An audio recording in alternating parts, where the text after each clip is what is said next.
సమీప బంధువు కొరకైన అవసరత.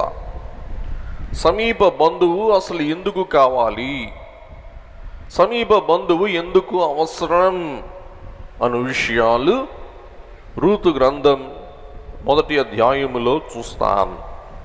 2వ అధ్యాయములో సమీప బంధువు కొరకైన వెతుకులాట.